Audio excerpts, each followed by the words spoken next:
¿Se nos oye? Sí. Bueno, pues vamos a seguir sin más dilación y nada, en principio, pues bueno, volveros a agradecer como comité organizador de verdad que hayáis elegido nuestra ciudad. Es para nosotros un orgullo.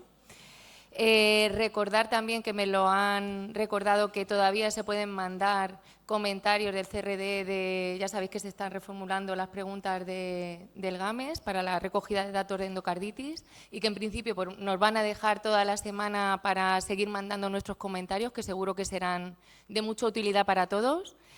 Y bueno, pues nos toca moderar esta segunda mesa que creo que es muy interesante, sobre todo para clínicos y cirujanos, y me toca compartir la mesa en la moderación pues con un compañero mío del hospital, que es el doctor José Higinio de Gea, que es médico intensivista de la unidad de coronaria del Hospital Virgen de la Risaca.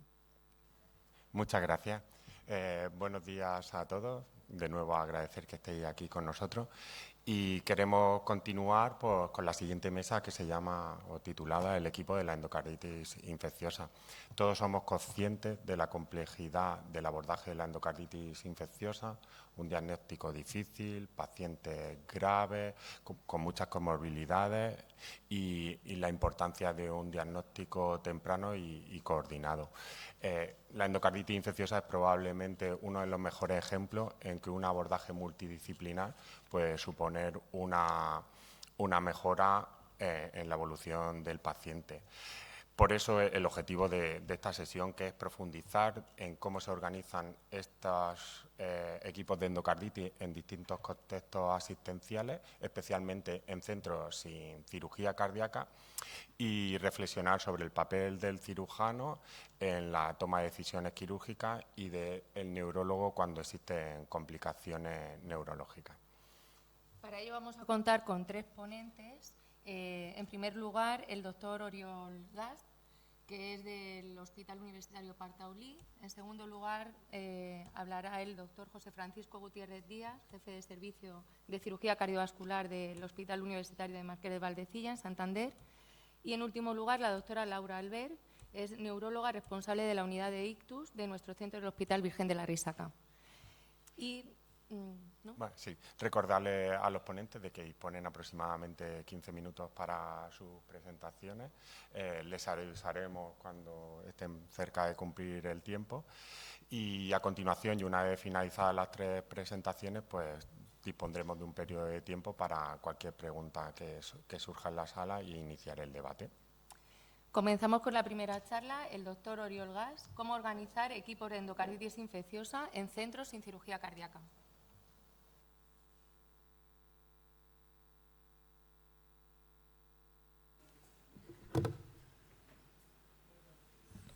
Hola, buenos días. Empezaré agradeciendo a la organización su invitación a participar de esta mesa e intentar responder a esta pregunta: ¿cómo organizar equipos de endocarditis infecciosa en centros sin cirugía cardíaca? Este es mi conflicto de interés. Trabajo en un hospital en el que no hay un cirujano cardíaco, así que todo lo que diga vendrá influido por esto. Y empezaremos intentando contestar la pregunta tomando conciencia que en realidad esta es una pregunta que alude a la equidad entre los pacientes, a los que intentamos pues, tratar, minimizando lo máximo posible pues, cualquier diferencia, no tanto en su atención, sino en el resultado clínico, cuando estos ingresan o son atendidos, son diagnosticados en un hospital comarcal, respecto a cuando son diagnosticados, atendidos en un hospital de tercer nivel. Para conseguir esta equidad, y si hablamos de endocarditis en concreto, necesitamos que en los hospitales, el grupo que atiende a estos pacientes, pues sean capaces de hacer un diagnóstico adecuado y preciso, que sean capaces de tomar una decisión terapéutica la mejor posible y que esta decisión terapéutica se traduzca en un tratamiento efectivo y óptimo, todo esto en un tiempo lo más corto posible. Y esto va a requerir pues, de un grupo profesionales sanitarios con experiencia clínica y conocimiento de la enfermedad, unos recursos humanos, materiales y técnicos en el hospital, que pueden ser propios del hospital o en el entorno inmediato o externos. Se van a externalizar algunos servicios, no solo la cirugía cardíaca, y una organización, unos circuitos adecuados para que todo esto pues, sea posible. Circuitos que son de dentro del hospital, entre los diferentes servicios y profesionales, pero también a nivel de área, porque como hemos dicho son pacientes que no van a ser atendidos en el propio centro a todos los niveles. Hay un proceso aquí que no empieza y finaliza en el propio hospital. La bibliografía nos da algunas pistas de cómo tienen que ser estos equipos de endocarditis, ¿no? Y siempre se menciona pues, el core del equipo pues, está formado por cardiólogos, no por cirujanos cardíacos porque no los hay en estos centros, infectólogos, microbiólogos. También se reseña que la propuesta de cada centro tiene que ser un poco un traje a medida, porque cada centro de estos va a tener distintos recursos, como puede ser un gabinete de ecografía o de hemodinámica, de electrofisiología. Algunos hospitales tienen o no medicina intensiva, guardia de neurología, radiología general, radiología intervencionista, pues para hacer neutrometría, por ejemplo, medicina nuclear, para hacer los PET-TACs que tan a menudo hacemos, hospitalización a domicilio, farmacia hospitalaria, enfermería, etc. Cada hospital pues, va a tener su traje a medida. Entonces, es muy difícil generalizar una propuesta para todos los hospitales.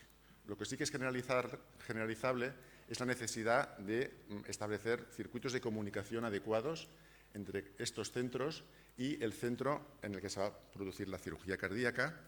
Y estos circuitos pues, son únicos de cada relación centro de referencia hospital comarcal y no solo alude a la cirugía cardíaca, sino que también alude a otros muchos servicios, como hemos dicho, como puede ser la microbiología, que hay centros que las tienen externalizada. Es muy importante también que haya indicadores de calidad para poder conocer si la actividad que hacemos en cada uno de nuestros centros, no solo los hospitales comarcales, sino también en los centros de referencia, nos permitan pues, revisar si es una atención adecuada, una atención de calidad y que sean indicadores comparables. Luego hablaremos de esto. Una diapositiva para explicaros, y es una experiencia pues, que ya conocéis, la de los 10 hospitales que conforman esta área, que se llama de la Cataluña Central, y que dependen del Hospital Clínic, que es el centro de referencia, y los 9 hospitales que no tienen cirugía cardíaca. Es una área que abastece una población de 1,5 millones de personas. Y fijaos estos 9 hospitales, cómo hay cierta diversidad entre ellos respecto a los servicios que tienen. Todos ellos tienen un equipo de endocarditis establecido, hay personas de referencia en cada uno de estos centros, pero no todos tienen una unidad de intensivos, no todos tienen un laboratorio de microbiología en el propio centro y ninguno de ellos los tiene 24 horas al día, 7 días a la semana. Servicio de infecciosas como tal solo lo tienen 2, aunque en todos hay una persona de referencia pues, al cargo de las infecciones más de difícil manejo. 2 hospitales tienen medicina nuclear pues, con capacidad de hacer un PET-TAC y solo uno tiene una guardia de radiología intervencionista. Esto para que os hagáis una idea de esta heterogeneidad a la que aludíamos antes. Pero nos gusta decir que todos tenemos nuestro servicio de cirugía cardíaca, aunque no esté dentro del hospital, está en el Hospital Clínic y suele personarse con el doctor Eduard Quintana, que hoy creo que no está aquí, y creo que es el modelo hacia el que tenemos que caminar, ¿no? Un modelo unificado, integrado entre todos los servicios que se pueden dar durante el proceso en el hospital y los que no, pues que quedan externalizados. Para ello, pues básicamente hay 3 mecanismos, los que tenemos a nuestro alcance: el contacto directo telefónico, 24 horas al día, 7 días a la semana, en el que se hace una decisión compartida.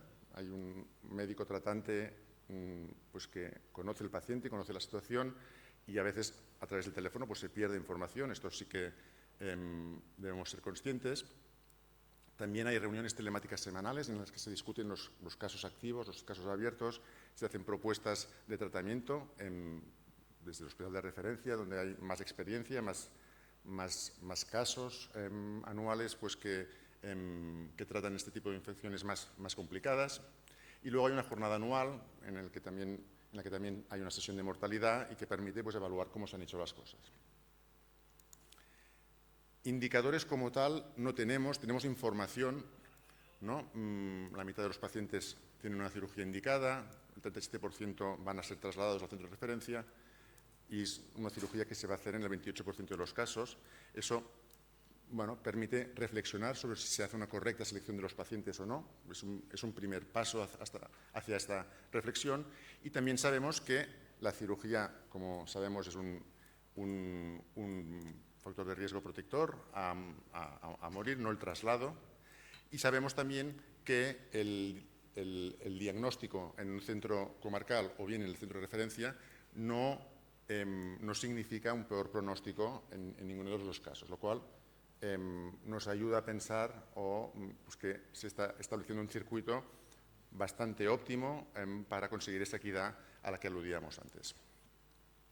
El caso concreto de mi hospital, el Hospital Partaulí, es un hospital con 500 camas de agudas, 50 de críticos, 250 de atención intermedia, sin cirugía cardíaca, como hemos dicho, y que tiene una guardia de neurología, cardiología, radiología intervencionista 24 horas al día, 7 días a la semana, guardia de microbiología solo de 8 a 20, presencial, después telefónica, y tenemos un equipo de endocarditis pues, con estos integrantes, 3 infectólogos, un microbiólogo, 2 cardiólogos, un intensivista y un especialista en medicina nuclear.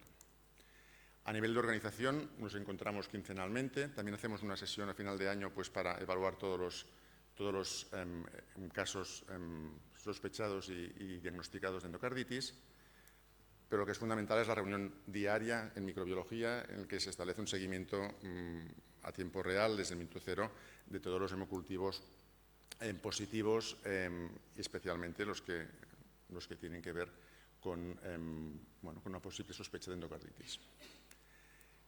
El contacto con el centro de referencia se hace siguiendo un poco los espacios que hemos comentado en la anterior diapositiva.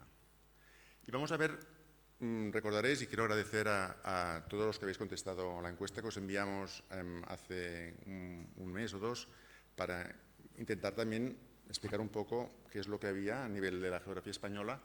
En total fueron 24 respuestas, no son muchas, pero nos pueden ayudar también, nos pueden dar algunas pistas sobre qué es lo que tenemos alrededor. Al final, el 79% de las 24 respuestas eran de centros con cirugía cardíaca, el 20% eran 5 hospitales sin cirugía cardíaca. De estos, 80% eran 18, 12 centros de referencia de un total de 5 o menos hospitales. Y luego habían 6 centros de referencia de más de 6 hospitales. También es algo pues, que puede añadir dificultad, digamos, a establecer un patrón común en un área, ¿no? De los 5 centros que no tienen cirugía cardíaca, solo uno afirmaba que no tenía un equipo de endocarditis establecido. Y estos equipos de endocarditis, pues fijaos en azul los centros de referencia, en rojo los centros sin cirugía cardíaca, pues los servicios que lo integraban, enfermedades infecciosas, cardiología, al 100% de los centros con cirugía cardíaca, un poco más del 80% en los que no tenían cirugía cardíaca. Bueno, cirugía cardíaca, por supuesto, al 100% de los centros de referencia. Curiosamente, había algunos centros que no tenían microbiología en su equipo de endocarditis, medicina intensiva también un poco menos, medicina nuclear, radiología, neurología, hospitalización a domicilio, anestesia preventiva, geriatría, medicina interna y urgencias. Esta es un poco la distribución de los equipos. Bueno, hay algún dato un poco llamativo que también podemos discutir luego.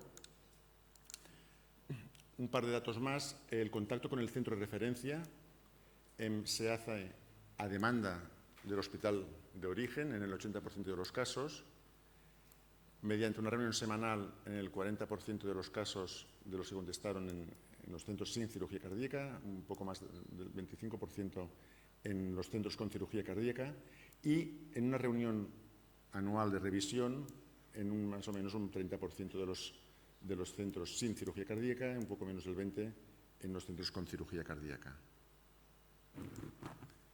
El motivo de derivación más importante es la cirugía, pero no exclusivamente. Fijaos en que hay derivaciones para hacer pruebas que el hospital de origen no dispone, como podría ser un PET-TAC, una ecografía, y también hay para hacer tratamientos no quirúrgicos pues, con antibióticos que igual el centro de origen no tiene y que pueden ser administrados en el centro de referencia. Y el retorno después de la cirugía es habitual, ponía la pregunta, en un 50% de los casos, un poco más, 60%, y es poco frecuente en un 40% de los casos. También es un aspecto interesante porque el circuito no termina con la cirugía, sino que termina al final del tratamiento y el seguimiento, ¿no? Y esta pregunta, bueno, también nos puede dar lugar a un poco de reflexión. ¿Consideras el circuito de traslado satisfactorio? Pues en los centros sin cirugía cardíaca el 40% dijeron que no, recordemos que era una muestra de 5 centros, y los centros con cirugía cardíaca, que eran 18, pues el 25% dijeron que no. O sea, seguramente tenemos aspectos a mejorar en cada una de nuestras realidades. Y ya para finalizar, esta es la última diapositiva, voy a terminar con 2 propuestas. La primera no tiene mucha importancia, pero propondría de modificar el anglicismo endocarditis team por otro término pues, más nuestro, como podría ser equipo multidisciplinar para el manejo de endocarditis infecciosa.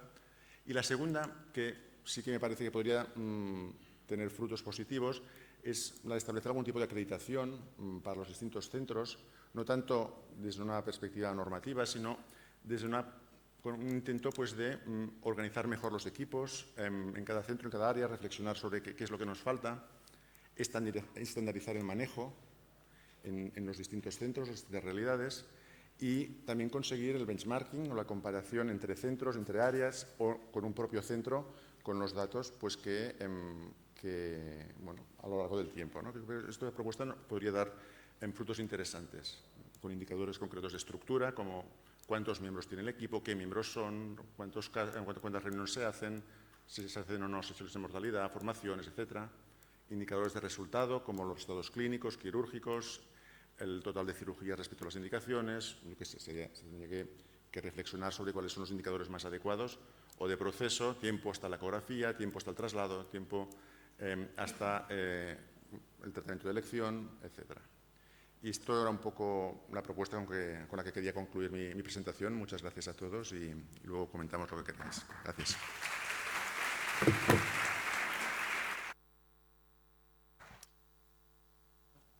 Sobre todo por ceñirse también al tiempo.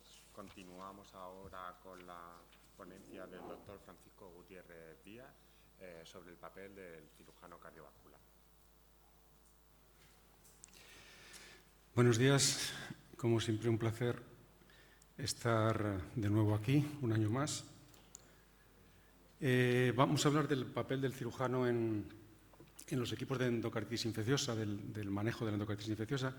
La relevancia del problema, por supuesto, que es obvia para todos los que estamos aquí. Es un planteamiento en una enfermedad que tiene una incidencia creciente en la población, sobre todo por lo que hemos comentado antes del uso aumentado de los dispositivos intravasculares, el envejecimiento de la población, con una mortalidad muy alta, con un porcentaje de pacientes que requieren cirugía, aunque luego se haga menos de la que se requiere, de alrededor del 50%, y en la que se ha visto que la participación temprana del cirujano es clave para reducir la mortalidad en muchos de los casos. El endocarditis team, pues ya se ha hablado aquí de todo lo que, por lo menos el core principal de las especialidades que deberían participar en ella, aparte de cirugía cardiovascular, pues cardiología, enfermedades infecciosas, neurología, anestesia, intensivos, hay muchas más en cada hospital, depende un poquito de la forma de cómo esté organizado. Y también es obvio que la coordinación mejora los tiempos de cirugía y las indicaciones adecuadas. La participación del cirujano en estas fases precoces o previas al propio procedimiento es lo que hace que en muchos casos se pueda llevar a cabo la cirugía cuando hay que hacerla y cómo hay que hacerla. Las indicaciones quirúrgicas clásicas, pues básicamente no han cambiado en los últimos años, son con pequeñas modificaciones las 3 clásicas. En las 2 primeras hay una evidencia bastante importante en cuanto al tipo de indicación, insuficiencia cardíaca refractaria, con disfunción valvular, la infección no controlada o complicaciones anatómicas de la propia infección dentro del propio corazón. Y la tercera, la prevención de embolias, que bueno, es más discutible, sobre todo porque no hay mucha evidencia de cuando en la práctica se realizan intervenciones quirúrgicas por esta indicación, muchas veces ya ha pasado el periodo más importante de riesgo embolígeno. Otra cuestión importante que hay que conocer, pues, es la clasificación del timing quirúrgico en función de la indicación y en función de las características del paciente. Pues la cirugía puede ser emergente, urgente, temprana o diferida, en función de cuál sea la causa que se pretende paliar. Y en este caso, pues como es lógico también, la información y la decisión y la participación del cirujano en la toma de decisiones, pues es como es típico, obvia. En cada fase del proceso, básicamente, lo podemos dividir en estas 4 fases, ¿no? La evaluación anatómica y el riesgo quirúrgico, cuando se diagnostica un paciente con endocarditis infecciosa, cuando hay una sospecha de endocarditis infecciosa. Muchas veces la evaluación de las pruebas anatómicas, tanto el eco como el TAC, sobre todo más en las endocarditis protésicas, en el que a veces la distorsión o el conocimiento a fondo de los dispositivos que tienen implantados los pacientes es muy importante a la hora de decidir qué se puede hacer y cómo no se puede hacer, dónde se puede entrar y dónde no se puede entrar. La decisión sobre la indicación en el momento de la cirugía, por supuesto, lo que es obvio de la cirugía, que es la planificación técnica, reparación versus reemplazo, el tipo de prótesis, el tipo de los planes que hay que hacer del plan B, de tener disponibles tanto el banco de sangre como los dispositivos de asistencia ventricular en caso de que fuera necesario. Y luego en el manejo postoperatorio y el seguimiento, pues lo clásico de cualquier cirugía cardíaca. Dentro de la planificación preoperatoria, pues la revisión conjunta de las imágenes del eco transesofágico con los cardiólogos, con los radiólogos del TAC o del PEC-TAC. Con esas imágenes y con los datos clínicos establecer una estrategia de abordaje y reconstrucción de la endocarditis. Lo que he comentado antes, también un plan de soporte hemodinámico y coordinación con infectología en cuanto al tratamiento médico y cuándo es el mejor momento para realizarla, y preparar todo el material necesario, como injertos, hemoderivados, dispositivos de soporte necesarios para poder realizar la cirugía con garantías de éxito. Los principios fundamentales de la cirugía de la endocarditis, pues también son clásicos: la resección radical de todo el tejido infectado, de todo el que se pueda resecar, la reconstrucción anatómica completa o el intento de reconstrucción anatómica completa, la reparación, si es posible, mejor que la sustitución, y el uso juicioso de todas las prótesis o tejidos que se implantan en un corazón ya enfermo. En cuanto al manejo perioperatorio y anestésico, pues básicamente es importante dentro de la cirugía llevar la batuta para mantener una perfusión cerebral adecuada, un control estricto de la coagulación y de la hemostasia, la monitorización hemodinámica es muy importante, y la antibioterapia pre-, intra- y posoperatoria. Hay algunas situaciones clínicas que efectivamente cambian un poquito lo que es la estrategia general, como son las endocarditis protésicas.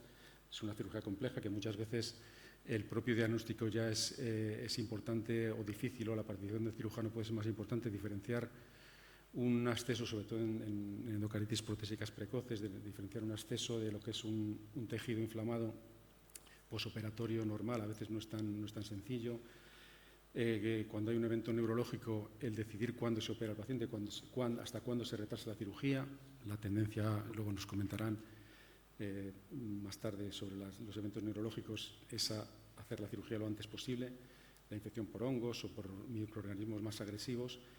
Y otra situación muy especial que también ahora, gracias a Dios, aunque últimamente está aumentando, son las endocarditis por usuarios de drogas endovenosas, sobre todo las tricuspidias, que siempre ha planteado el riesgo de de cualquier prótesis o cualquier dispositivo que pongas que se vuelvan a infectar, porque muchas veces son reincidentes en la utilización de drogas por vía parenteral. En el seguimiento posoperatorio, pues la ecografía precoz, intra y posoperatoria, por supuesto, para evaluar y asegurarse de que lo que has hecho es lo que quieres hacer, los resultados son los que pretendes tener. Estipular con todo el equipo la duración antibiótica adecuada en función del germen, en función del tipo de endocarditis, el manejo de la anticoagulación, de los dispositivos de electroestimulación si fueran necesarios, temporales o permanentes en función de lo que se necesite, y la vigilancia de la reinfección y de las complicaciones posoperatorias, que por desgracia en estos pacientes tampoco son tan infrecuentes. Y por último, lo que considero la parte más importante, aparte de lo que es la coordinación dentro del equipo, pues es controlar lo que se hace, ¿no? Tener indicadores de calidad a corto y medio plazo, como la mortalidad operatoria de 30 días, la reinfección, la tasa de reinfección y de reintervención, las complicaciones neurológicas, el tiempo en UCI. Y las reuniones para revisar los casos y tener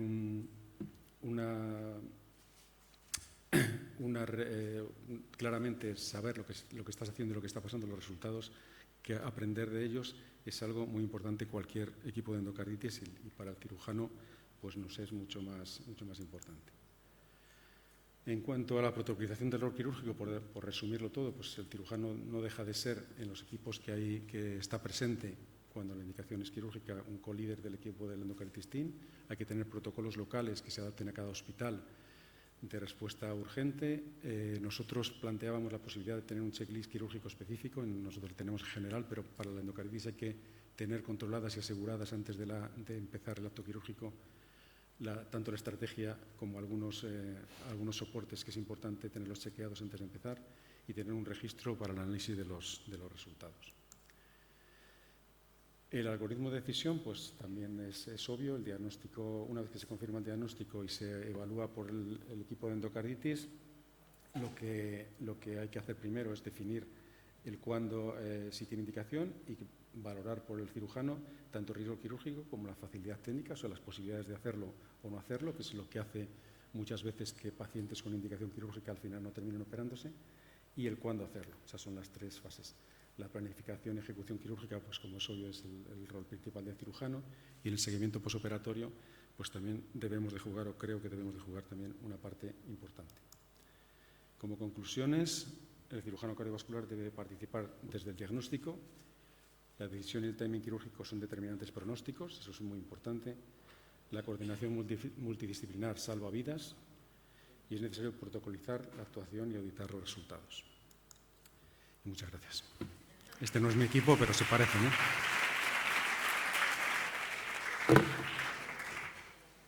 Muchísimas gracias al doctor José Francisco Gutiérrez. Y a continuación, la última charla de la mesa, a cargo de la doctora Laura Albert, el papel del neurólogo, timing de cirugía en el paciente con complicaciones neurológicas. Bueno, lo primero de todo, agradecer a la organización la invitación a participar hoy aquí de este congreso. Y voy a pasar a hablar del timing de la cirugía en el paciente con complicaciones neurológicas, un tema pues, bastante controvertido, como iremos viendo. Las manifestaciones neurológicas de la endocarditis infecciosa suponen una complicación temida, pues nos aumenta el riesgo de mortalidad de forma independiente y nos complica a la hora de las decisiones terapéuticas. Afectan a un 20-55% de los pacientes, aunque si nos vamos a series de resonancia, las lesiones silentes pueden llegar hasta un 60-80% de ellos. El microorganismo que más se implica en los casos con manifestaciones neurológicas es el Staphylococcus aureus. Las manifestaciones neurológicas pues, son variadas y groseramente las podemos clasificar en manifestaciones no vasculares, donde se incluye la meningitis, el acceso, la encefalopatía, y las manifestaciones vasculares, que son mucho más frecuentes, competen como el 80% de todas las manifestaciones neurológicas, y son las que me voy a centrar, pues, las que influyen en el timing quirúrgico. El ictus isquémico es la más frecuente de todas. Se debe al embolismo de material que compone las vegetaciones, arterias cerebrales, y está sobre todo favorecido por vegetaciones de gran tamaño, móviles, que se alojan en la valva anterior de la mitral y por algunos microorganismos donde de nuevo el Staphylococcus aureus es el más frecuente. Hay un predominio por la arteria cerebral media, aunque en muchas ocasiones se trata de embolismos múltiples. A los neurólogos el tratamiento agudo de los ictus isquémicos en los pacientes con endocarditis infecciosa se nos complica. Aunque no hay ensayos clínicos randomizados, por estudios observacionales se ha visto que la fibrinolisis en pacientes con endocarditis infecciosa ictus tiene un alto riesgo de sangrado cerebral. En este trabajo es de un 20%, pero hay algunos trabajos que llega a ser de hasta el 50%, comparado con un 6% en los pacientes de otras etiologías. Por lo tanto, en las últimas guías ya se considera contraindicada. En cuanto a la trombectomía mecánica, tampoco hay ensayos clínicos porque estos pacientes se sacaron de los ensayos pivotales, pero de estudios observacionales pues se extrae que es una técnica segura con una morbimortalidad comparable a la trombectomía en ictus de gran vaso de otras etiologías, aunque el pronóstico a largo plazo es peor que en el resto de ictus, con más mortalidad y peores tasas de dependencia. Lo importante de esto es que también la trombectomía nos permite extraer trombo, que a veces nos permite un aislamiento microbiológico. En cuanto al ictus hemorrágico, es menos frecuente, entre un 7 y un 20%, y su presentación es variable. Lo más frecuente es que se trate de una transformación hemorrágica de ictus isquémicos, pero también se puede presentar como una hemorragia lobar primaria o hemorragia subaracnoidea, normalmente alojadas en la convexidad y en algunos casos relacionadas con roturas de aneurismas micóticos. Los microsangrados son pequeñitos y solo visibles en secuencias de susceptibilidad magnética de resonancia y no se consideran un criterio menor en la clasificación de Duke y tampoco tienen grandes implicaciones a la hora de decisiones terapéuticas. El ictus hemorrágico tiene alta mortalidad hospitalaria y en series clásicas puede llegar hasta el 50%. Los aneurismas micóticos tienen baja frecuencia, se estima que entre un 2-4%, aunque probablemente estén infraestimados, pues no se hace estudio arteriográfico a todos los pacientes con endocarditis izquierda y muchas veces pues, también pueden revertir con el tratamiento antibiótico. Son de pequeño tamaño y aparecen en vasos periféricos, en vasos distales, a diferencia del aneurisma sacular clásico que aparece en zonas profundas del polígono de Willis. El aneurisma cursa de forma asintomática hasta que se rompe y puede provocar una hemorragia parenquimatosa o subaracnoidea, que en muchos casos es mortal. Cuando hay alta sospecha de aneurisma micótico hay que hacer estudios vasculares. Los estudios no invasivos, angioTAC y angioresonancia, tienen una sensibilidad variable en función del tamaño, por lo que si hay alta sospecha y los estudios son negativos habrá que hacer una arteriografía. La arteriografía también es mandatoria en caso de sangrado cerebral, pues la probabilidad de encontrarlo es más alta. Ya entrando en materia, bueno, de esto ya sabéis todos más que yo, pero el tratamiento príncipe de la endocarditis es el tratamiento antibiótico, aunque en la mitad de los casos pues hay que realizar una cirugía cardíaca. Las indicaciones pues, son las que ha expuesto nuestro compañero previamente y los estudios observacionales o este metaanálisis reflejan datos a favor de la cirugía precoz en cuanto a que aumenta la supervivencia y previene el daño cardíaco y los embolismos. Por lo tanto, en los pacientes con ictus nos vamos a encontrar con una difícil decisión. Hay que hacer un balance entre la urgencia de la cirugía por indicaciones cardíacas versus el riesgo que esto puede conllevar a un empeoramiento neurológico. La cirugía extracorpórea supone un estrés, requiere una heparinización a altas dosis, lo cual puede favorecer la transformación hemorrágica de los infartos. También puede provocar alteraciones hemodinámicas que en zonas isquémicas, de penumbra isquémica, con poca colateralidad, aumente el tamaño del infarto y también puede predisponer a nuevos embolismos. Es por ello que los pacientes con ictus, pues clásicamente se les ha retrasado la cirugía o incluso a muchos de ellos no se ha intervenido. Se ha visto que los pacientes que no se intervienen, que tienen indicación pero no se intervienen, la mortalidad a 30 días puede llegar a ascender hasta el 63%. Por lo tanto, pues no parece una buena opción denegar la cirugía indiscriminadamente a todos los pacientes. Ya centrándonos en los pacientes exclusivamente con ictus isquémico, los primeros estudios realizados objetivaron una mayor mortalidad de la cirugía precoz. Este gráfico está extraído de un estudio multicéntrico japonés del año 95, en el que se ve pues, que la mortalidad cuando se intervenían en el primer día era de un 66%, en la primera semana de un 31%, y esto decrecía mucho cuando la cirugía se demoraba más allá del mes, que era solo un 7%. Lo que pasa es que estos estudios, este estudio y otros parecidos, pues estaban muy sesgados, pues no contaban que el paciente que se intervenía prematuramente pues era aquel paciente más séptico, más grave, inestable, con más probabilidad de mortalidad. Estos estudios dieron lugar a que las primeras guías abogaran por retrasar la cirugía más allá del mes. Este trabajo multicéntrico español estudió el impacto de la cirugía clasificando los ictus en menores, que incluía también el AIT, o el ictus extenso, que era más allá de un 30% de un lóbulo cerebral, o múltiples embolismos. Vio que la cirugía en los ictus menores no había diferencia en la mortalidad cuando se realizaba precoz o más diferida, mientras que en el ictus extenso sí que cuando se operaba en las 2 primeras semanas la mortalidad era el doble que si se difería.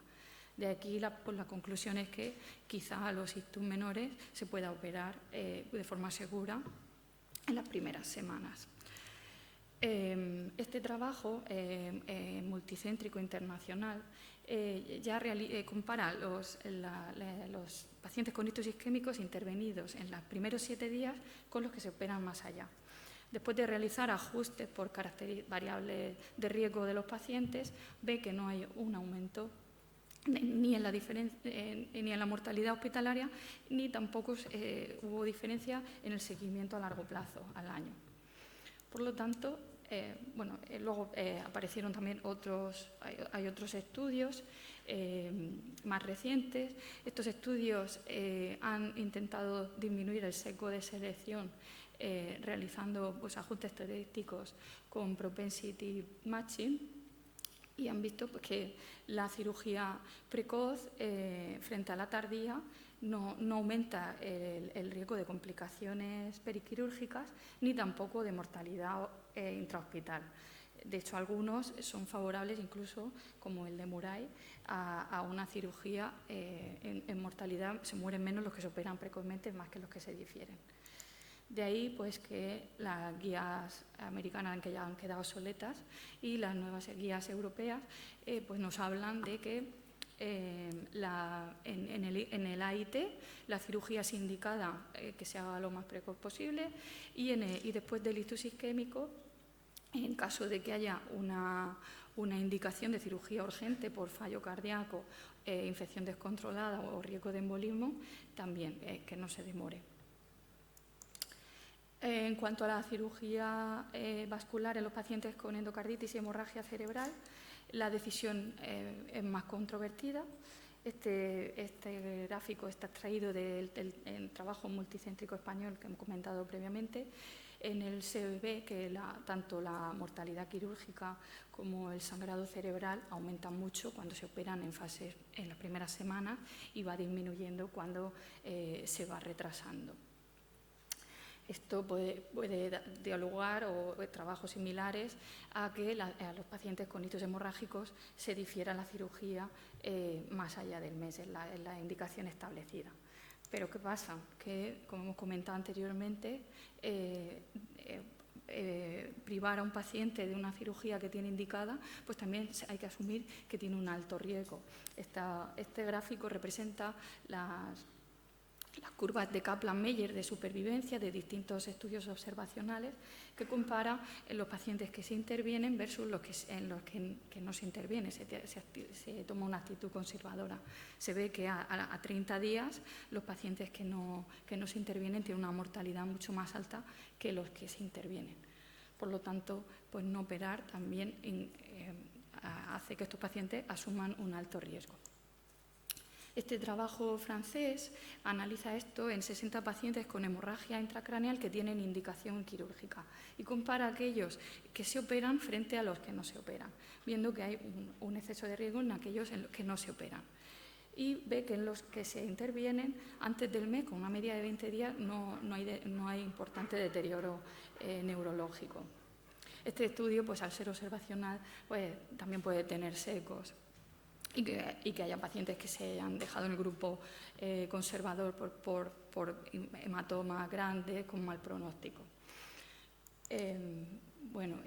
Finalmente, este metaanálisis de 16 estudios que comparan la cirugía precoz versus tardía en pacientes con hemorragias observa que la cirugía precoz, entendida por aquella realizada en menos de 30 días, se asocia a aumento de deterioro neurológico, pero no se asocia a aumento de mortalidad. Con toda esta evidencia, pues las nuevas guías han suavizado algo las indicaciones. Nos dicen que si es posible demorar, que demoremos más allá de un mes, pero en pacientes que se encuentran inestables, que requieren una cirugía emergente o urgente, pues que individualicemos y algunos de ellos es posible que asuman el riesgo quirúrgico y se operen antes del mes. Esta gráfica es un algoritmo que se representa en las últimas guías europeas. Nos dicen que en pacientes con ictus, primero, pues si tienen como una situación cerebral irreversible, pues a paliativos.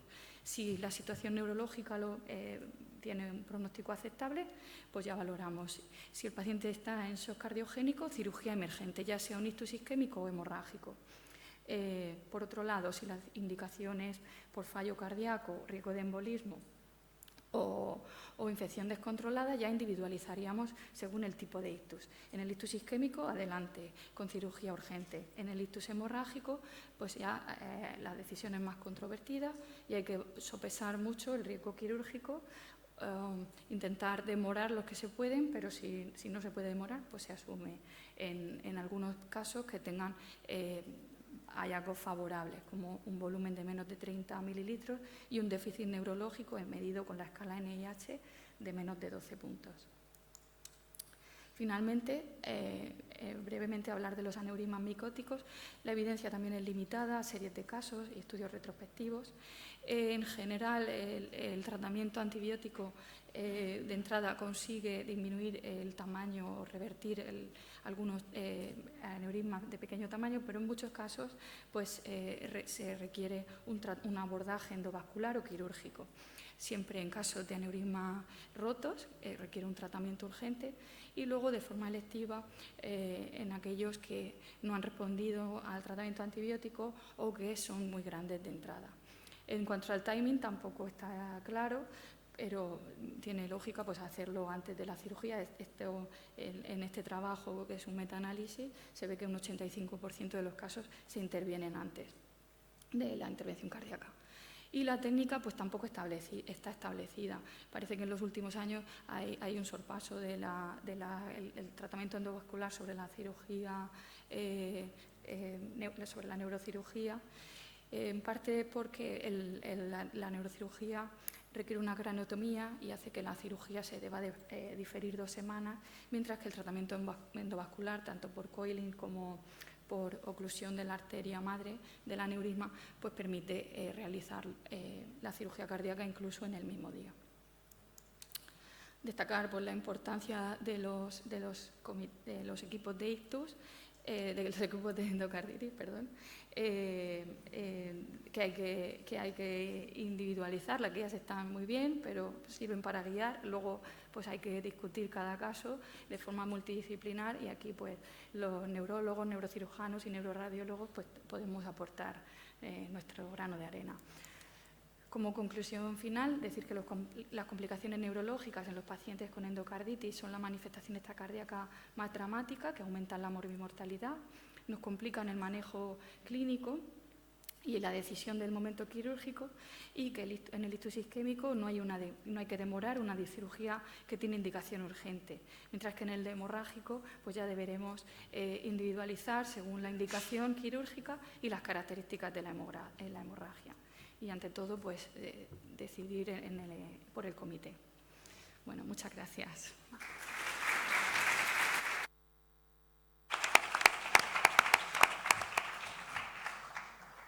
Bueno, continuando, pues agradecer a los ponentes la calidad de sus presentaciones y el esfuerzo de síntesis que han hecho, porque vamos en tiempo y nos va a permitir un suficiente tiempo de debate si se considera. Pues disponemos de eso aproximadamente 20 minutos. Para debate y preguntas, ¿hay alguna pregunta en la sala? Gracias. Es a todos. A Oriol una pregunta y 2 comentarios. La pregunta es, los 2 momentos clave es indicación quirúrgica, traslado. Yo creo que en eso más o menos se hace, la respuesta que has dicho es que se hace bien, pero la otra situación que no está bien estandarizada es el retorno.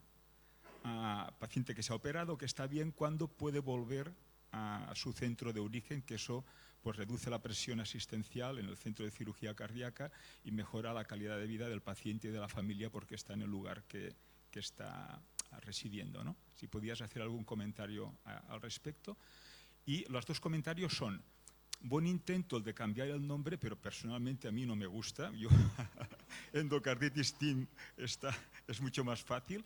Y punto 2, pido a la presidenta del Congreso y a la presidenta del SEICAP si esta tarde puedo poner una encuesta, porque hay una encuesta internacional de endocarditis TEAM y los franceses nos ganan por goleada. O sea, han respondido 25 centros americanos y nosotros solo 5, que yo creo que lo he enviado. Si da permiso, pondría un QR para... Aquí están los expertos, ¿no? Esta es la primera pregunta para ti, luego tengo una y una más para los otros dos ponentes. Bueno, gracias por la pregunta y los comentarios. Yo le llamaré Emma. No. La pregunta respecto al retorno al centro de origen. Claro, ahora, aparte del retorno al centro de origen, hay otras posibilidades que compiten con esta estrategia, ¿no? La hospitalización a domicilio, los long actings, ¿no? Todo lo que sea descongestionar el hospital quirúrgico y también los hospitales comarcales, pues son buenas propuestas y se hacen desde una perspectiva de la seguridad del paciente, que eso no vaya a comprometer nunca la buena evolución. Nosotros, con el Hospital Clínic y los nuevos hospitales, sí que tenemos estamos trabajando en una propuesta intentando establecer unos ítems que ayuden a la toma de decisión de cuando un paciente pues, puede retornar de forma segura al centro de origen. Y yo creo que nos faltan datos todavía para poder afirmar qué pacientes serían tributarios y no con mucha exactitud, aunque todos probablemente tengamos una idea bastante aproximada de cómo tiene que ser este retorno, ¿no? De forma segura, pues paciente estable pues, desde el punto de vista de todas las complicaciones que ha habido durante el ingreso, infección controlada, etc. Yo creo que esta pregunta igual la podemos contestar el año que viene en la SEICAP. PIS, que es más que merecido sobre este tema. A José Francisco, una población creciente que tenemos ahora es gente mayor con TAVI. ¿Qué papel juega el cirujano, punto 1, en estos casos, que se han desestimado previamente por razones técnicas? Y 2, ¿qué piensas de la TAVI como tratamiento quirúrgico de endocarditis nativa o endocarditis sobre bioprótesis? Sobre el tratamiento de la TAVI en la estenosis aórtica, que es la causa fundamental de la colocación de TAVIs, hay dos cuestiones que han cambiado con respecto a los últimos años. Primero, los pacientes a los que se pone TAVI no son pacientes, la mayoría de ellos, que se haya desestimado intervención quirúrgica, sino son pacientes que se ha decidido poner TAVI en vez de intervención quirúrgica, pero no son desestimados para cirugía la mayor parte de ellos. Eso por una parte. Por otra parte, muchas de las TAVIs, en España menos, en otros centros de Europa más, las ponen los cirujanos, o sea, no es la implicación de la cirugía cardiovascular en las TAVIs es obvia, en España menos por otras razones, que no es la cuestión de discutir, que encaja con la última pregunta que me comentabas del papel de la TAVI en el tratamiento de la estenosis aórtica, es lo que me... No, pacientes con endocarditis aórtica, que no son tributarios de cirugía. Uno de los problemas que creo que estamos teniendo con la TAVI es que las TAVI se ha extendido su uso y su implantación a muchos hospitales, muchos de ellos sin cirugía cardíaca, cosa que va en contra a veces de las normas del propio Ministerio. Y las formas de colocarlo, a mi juicio, es una opinión personal que difiere de muchos compañeros cirujanos cardiovasculares y de muchos más cardiólogos, por supuesto, es que no se hace en las condiciones que debería hacerse, en cuanto a asepsia, en cuanto a los tipos de salas en las que se ponen. Pero digo, es una opinión personal, que tiene nada más que el valor de una opinión. Quizá Nuria luego pueda contestar. Y solo un comentario para Laura Albert, y no monopolizo más el micrófono. No, has presentado la cohorte alemana de trombectomía mecánica. Tanto la alemana como la francesa están sesgadas y analizan datos globales. Aquí tenemos en España un estudio multicéntrico que han participado muchos centros, que está publicado en el CMI, y en donde se estratifica la mortalidad dependiendo de la endocarditis infecciosa o por el propio accidente vascular cerebral. Y cuando quitas la mortalidad que es secundaria a la endocarditis infecciosa, el ranking score es el mismo y la funcionalidad es la misma entre pacientes con endocarditis y población general con ictus. Es solamente este matiz. Vale, gracias. Yo tengo una preguntilla para el doctor Gas, a colación de lo que ha preguntado el doctor Miró, y es un poco ¿cómo gestionáis vosotros cuando el centro de referencia considera que en ese momento el paciente no tiene indicación quirúrgica? Ya sé que los centros de referencia pues, hay muchas veces que están sobresaturados, pero sin embargo el equipo local sí que piensa que ese paciente es potencialmente complicable y sí que piensa que tiene una indicación quirúrgica urgente. Esa gestión así del día a día, que supongo que a muchos nos pasará, ¿eso vosotros cómo lo gestionáis? ¿O hacéis reuniones más de seguido? ¿Llamáis todos los días? No sé, un poco... Bueno, esto es algo que puede ocurrir. Sí que la relación entre el centro de referencia y el centro no quirúrgico al final es una relación de confianza y establecer esta confianza pues requiere un trabajo previo de diálogo, de discutir muchos pacientes, de entender las inquietudes que hay a un lado y al otro del teléfono y sí que a veces la valoración pues, puede ser discrepante, pero sí que se minimiza mucho bajo esta óptica. Entonces, yo diría que normalmente no hay una respuesta taxativa y única, inmodificable en un momento dado. Los pacientes también evolucionan, puedes dejar la decisión para después, luego tampoco hay una opinión unánime a un lado y el otro del teléfono, porque también son dos equipos que interactúan aquí. Bueno, todo esto por decir que no es tan frecuente que eso pueda suceder y si sucede, pues lo que hay que hacer es rediscutir el caso lo que haga falta y me imagino que bueno, eso debería ser suficiente en la mayoría de los casos. No, yo digo por decir que no nos hemos encontrado en una situación con un muro insaltable que eso sucediera. No siempre la valoración inicial es la misma, pero sí que bueno, a medida que pasan los días pues se va llegando a un consenso, una decisión consensuada. Soy Nuria Fernández de Vall d'Hebron, intentando contestar muy rápidamente a la pregunta del doctor Miró, que es cuál es la opinión sobre el uso de TAVI en endocardititis activa. Estamos tratando de publicar una serie de casos multinacional de pacientes con endocardititis activa en los que se ha puesto una TAVI. Tenemos más de 50 casos. La mayor parte son pacientes en los que se ha puesto la TAVI durante el tratamiento antibiótico y unos menos los que se ha puesto durante los 3 primeros meses, que es cuando hay más riesgo de recidiva. Obviamente lo que es interesante son los pacientes en los que se ha puesto la TAVI durante el tratamiento antibiótico y no en los que se ha alargado muchísimo el tratamiento antibiótico para poner la TAVI, ¿no? sino durante los días clave, o sea, los días estándar de tratamiento. En estos pacientes la mortalidad es alta, es de un 20%, pero es menor de cualquier endocarditis protésica. Obviamente son pacientes muy seleccionados y en cuanto al miedo que es de recidivas y reinfecciones, solo hemos tenido una recidiva con muchas dudas porque ocurrió un año más tarde y obviamente no hay cepas por un Streptococcus oralis y 2 reinfecciones. Obviamente hay que valorar muy bien el paciente, si esta actitud es fútil o no es fútil. En todo caso, para mí lo que no es ético es dejar morir a un paciente de insuficiencia cardíaca si es joven y porque tenga una contraindicación para la cirugía. Nos podemos discutir si esto es terapia definitiva o si es puente a algo.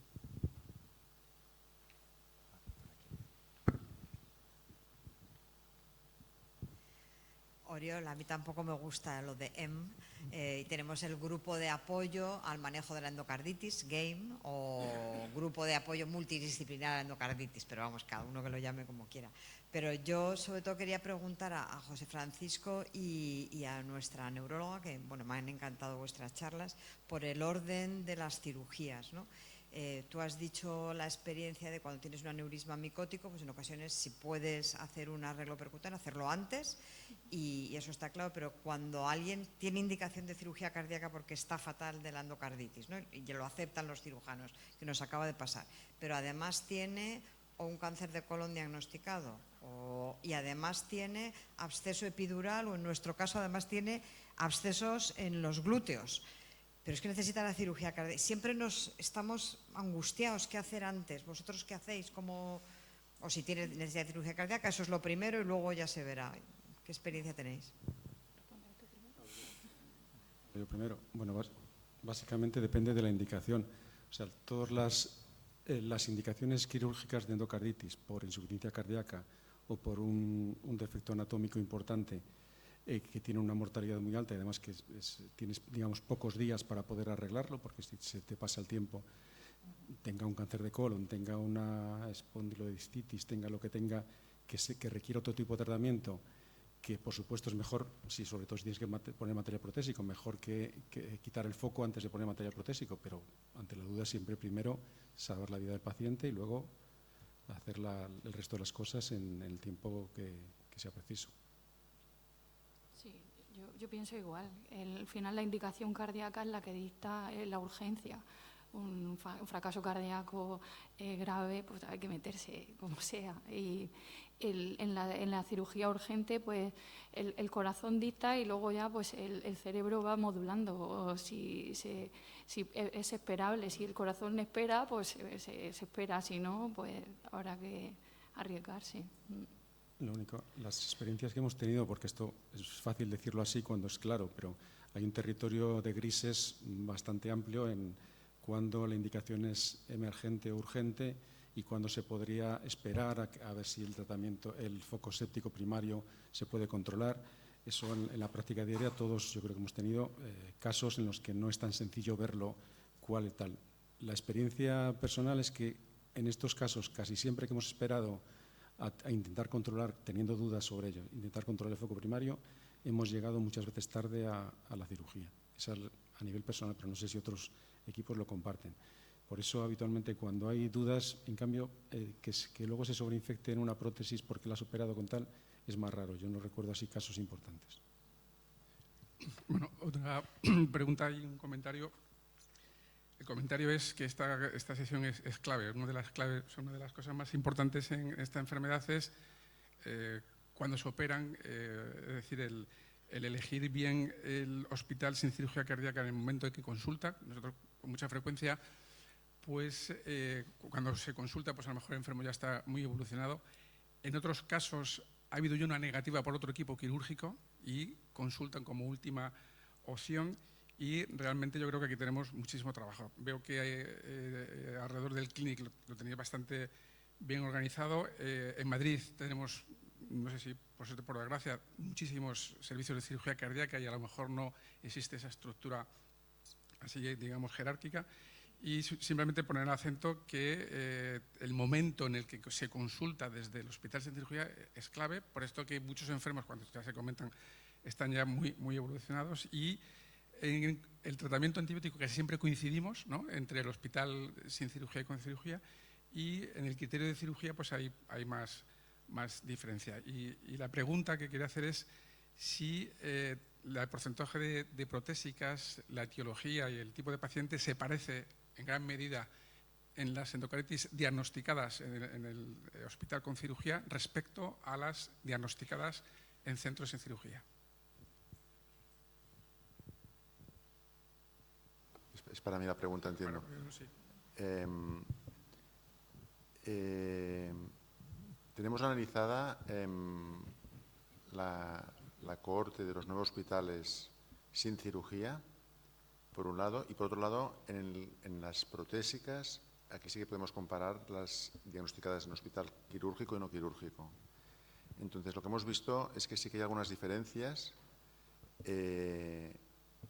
que básicamente se podrían resumir en dos. Una, el hospital quirúrgico pues tiene más infecciones precoces y nosocomiales, y el hospital no quirúrgico tiene más infecciones en pacientes más añosos y más comórbidos, que al fin y al cabo también forman parte de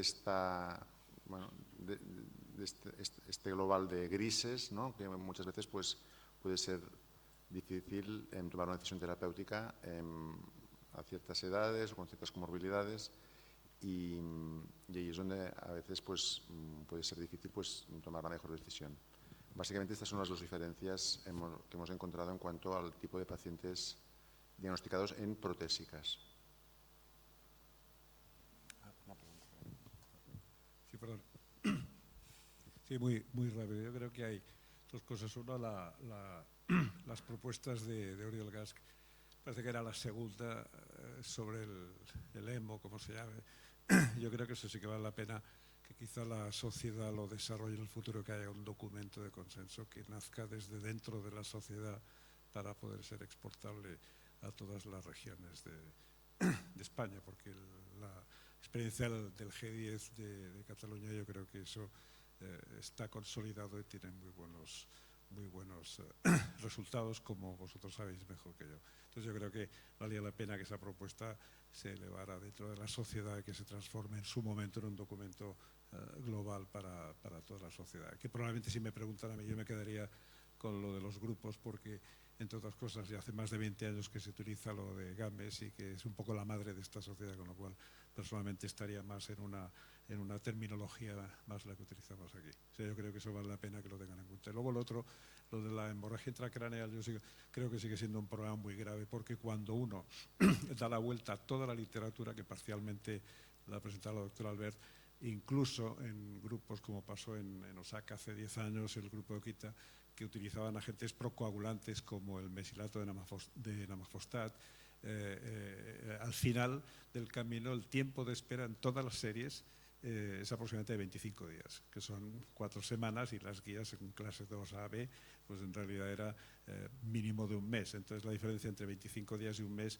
es prácticamente nula, y al final las hemorragias intracraneales, por mucho que tengan insuficiencia cardíaca, se acaban operando de 3 o 4 semanas después del evento agudo. Esta es la realidad, y es lo que hay, porque sabemos que esos pacientes se mueren por su compromiso neurológico tan grave cuando llegan, como en aquella diapositiva, pues con el hemisferio lleno de sangre. Esto es así de claro.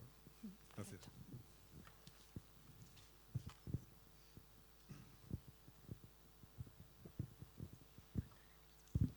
Solo un comentario para complementar la respuesta que hemos dado a Antonio. Con respecto a estos 10 centros que nos envían a los pacientes, esto forma parte, es un estudio que está pendiente de publicar y forma parte de la tesis doctoral del doctor Alejandro Fernández Cisneros, que lo defenderá el próximo viernes, la próxima semana, y demuestra que el tiempo de demora desde que se establece la indicación quirúrgica hasta que se opera al paciente es de un día, sin diferencias entre lo que ocurre en los pacientes diagnosticados en el hospital clínico o en los 10 centros. O sea que, por eso le comentaba que probablemente lo que es la decisión de operar en estos pacientes, al menos en nuestro grupo, está bastante bien establecido. La otra cosa que es importante es que al tener estas reuniones semanales y esta participación, y esto lo ha publicado el doctor Oriol Gasch, sabemos que hay un 20% de pacientes con indicación quirúrgica en los centros no quirúrgicos que nunca se llegan a trasladar porque tienen otros problemas. Es decir, que esta información no la tiene nadie, porque los centros quirúrgicos solo la tienen de aquellos pacientes que operan, no saben qué es lo que ocurre allá. Esta es una información que además formó parte de la tesis de la doctora Sonia Calzado y que es muy relevante en este sentido.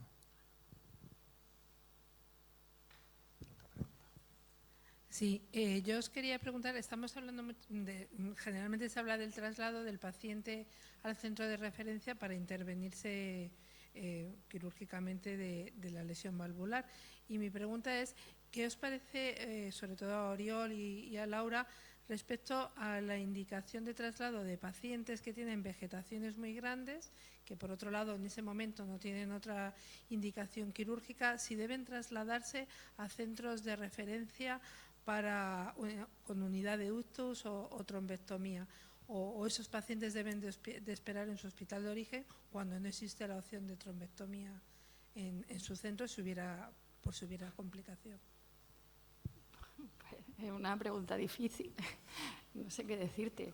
Pues hombre, según la carga asistencial, hombre, mejor asumirlos, desde luego, si se complican, están en el sitio donde hay neurocirujano, hay neuroradiólogo, pero no sé si hay capacidad para poder asumir todo eso, ni si el volumen tampoco de pacientes. Claro, yo creo que ese es un problema. Nosotros somos una región uniprovincial, como sabéis, y el centro de referencia para estos procedimientos es el mismo que el centro de referencia para cirugía cardíaca. Muchas veces es una duda, ¿no? Me supongo que a veces nos consultan de enfermos que están fuera, que están estables, pero tienen vegetaciones muy grandes y dónde deben esperar, si es más seguro, claro, si está esperando en un hospital que está, no sé cuál es vuestra experiencia en este sentido con el funcionamiento de la unidad de ictus, seguramente Hombre, no es lo mismo que espere en un hospital que está a 5 kilómetros que espere en un hospital que está muy alejado. Sí, nosotros el código ictus funciona muy bien, incluso el código ictus intrahospitalario. O sea, cuando un paciente tiene un ictus dentro del hospital, se dan charlas, los internistas están muy atentos, nos contactan y se hace un traslado urgente y lo recibimos en la unidad de ictus de la Risaca y para trombectomía mecánica. O sea que no sé hasta qué punto eso es una indicación para trasladarlo a la Risaca, porque bueno, hay otros enfermos con trombos cardíacos que están en sus hospitales y no se trasladan, a no ser que sea en la fase aguda, que los traemos a la unidad de ictus. No sé si es asumible eso. Yo sí creo que nosotros hemos trasladado pacientes con el único criterio del tamaño de la vegetación, pero lo importante es que si este es el único criterio, el traslado no tiene que ser urgente o emergente el mismo día, puede demorarse. También depende de cuál es el centro de origen, si este centro de origen pues tiene una unidad de ictus o no la tiene, si tiene intensivos o no tiene, si tiene guardia de neurología, qué es lo que tiene este centro. Lo que sí que es importante es que este paciente sea conocido por los dos centros y haya un plan por si durante la espera pues se complican las cosas, ¿no? Porque se pueden complicar. Entonces, y muchas veces puede haber otros motivos de traslado además del tamaño de la vegetación. O sea, son pacientes que son dinámicos y que esta es una decisión que se va actualizando día a día, pero sí que son pacientes que en algunas circunstancias o muy a menudo son quirúrgicos, por lo tanto en algún momento sí que van a tenerse que trasladar. ¿Alguna pregunta más? ¿Algún comentario más?